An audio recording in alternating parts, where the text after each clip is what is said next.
اس رمضان میں lock down ہونے کے باوجود، مساجد سے دوری ہونے کے باوجود، ہم تمام لوگوں کو ذرہ برابر بھی تساہلی اور کاہلی کا مظاہرہ نہیں کرنا ہے۔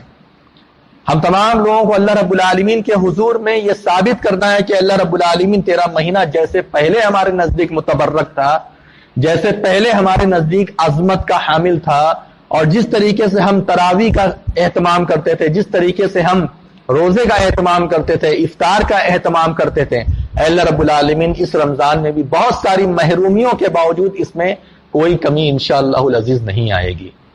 یہ کام ہمیں کرنے کی ضرورت ہے۔ نہ آپ کی تراویح چھوٹے، نہ آپ کی ایک وقت کی نماز چھوٹے، آپ اپنے گھر کو مسجد بنائیے۔ وَاجْعَلُوا بُيُوتَكُمْ قِبْلَةً۔ حضرت موسیٰ علیہ السلام اور ہارون علیہ السلام سے اور ان کی قوم سے اللہ تبارک و تعالیٰ نے جب فرعون کا بہت زیادہ شر بڑھ گیا تھا اور ان سے ڈر کا ماحول تھا تو کیا کہا تھا کہ وَاجْعَلُوا بُيُوتَكُمْ قِبْلَةً، اقیموا الصلاۃ، اپنے گھر کو عبادت گاہ بنا لو اور وہیں پر جو ہے نماز قائم کرو۔ یہ کام ہمیں کرنے کی ضرورت ہے۔ سخاوت کا معاملہ بھی ایسا ہے کہ اس میں بھی ہمیں پیچھے نہیں رہنا ہے۔ رسول اللہ صلی اللہ علیہ وسلم کے بارے میں کیا ہے کہ رمضان کے مہینے میں اتنا زیادہ اللہ کی راہ میں خرچ کرتے تھے، اتنا زیادہ سخی ہو جاتے تھے جیسے تیز ہوائیں چلتی ہیں۔ ویسا ہمیں رمضان کے مہینے میں لاک ڈاؤن اور گھر میں رہنے کے باوجود یہ کام کرنا ہے۔ اسی طریقے سے میرے بھائیوں، میرے دوستوں، حفاظ کرام اپنے حفظ کا ممارسہ ضرور کریں، اپنے حفظ کا اعادہ ضرور کریں، اور جس طریقے سے وہ ہر سال رمضان میں اپنے قرآن کا دورہ کرتے ہیں تراویح کے ذریعے سے، قیام کے ذریعے سے، اسی طریقے سے اس مہینے کے اندر بھی اپنے قرآن کا دورہ ضرور کریں۔ حضرات گرامی، یہ تمام کے تمام چیزیں ہیں۔ رمضان کا مہینہ بڑا فضیلت والا مہینہ ہے۔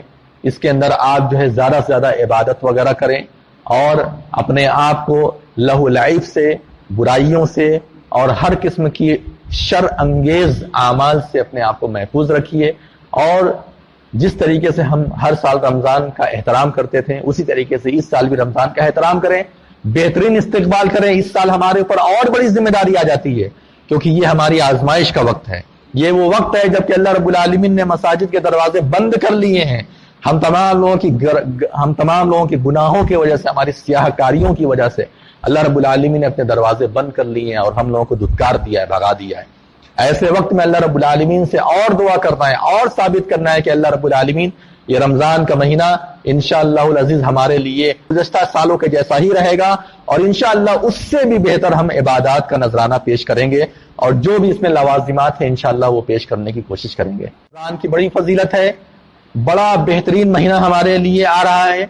اسلاف کا یہ کردار تھا کہ 6 مہینے تک جب رمضان گزر جاتا تھا تو 6 مہینے تک اپنی عبادات کی قبولیت کی دعائیں کرتے تھے کہ اللہ تبارک و تعالی ہم نے رمضان میں جو عبادت کی ہے اس کو تو قبول فرما، اور 6 مہینہ جب گزر جاتا تھا تو یہ کہتے تھے کہ اللہ ہمیں رمضان تک پہنچا دے، اب جو آئندہ رمضان آ رہا ہے وہاں تک ہمیں پہنچا دے۔ یہ دعا کرتے تھے اسلاف، اس طرح کی دعائیں کرتے تھے۔ ہمارے پرانے زمانے کے علماء اکرام اور ائمہ اعظام اس طرح کی دعائیں کرتے تھے۔ تو رمضان بہت ہی مبارک مہینہ ہے، اس میں اللہ رب العالمین نے روزے فرض کیے ہیں۔ اس کے مسائل بہت سارے ہیں، انشاءاللہ اس کو بیان کیا جائے گا۔ فی الحال آپ یہ سمجھیے، اللہ تبارک و تعالیٰ فرماتا ہے کتب علیکم الصیام کما کتب علی الذین من قبلکم، اے ایمان والو تم لوگوں کے اوپر روزے ایسے ہی فرض کیے گئے ہیں جس طریقے سے تمہارے سے پہلے لوگوں پر روزے فرض کیے گئے تھے، لعلکم تتقون، تاکہ تم لوگوں کے اندر اللہ رب العالمین کا تقوی، اس کی پرہیزگاری آئے، اور اس سے ڈرنے کا مادہ ہے، ڈرنے کا مادہ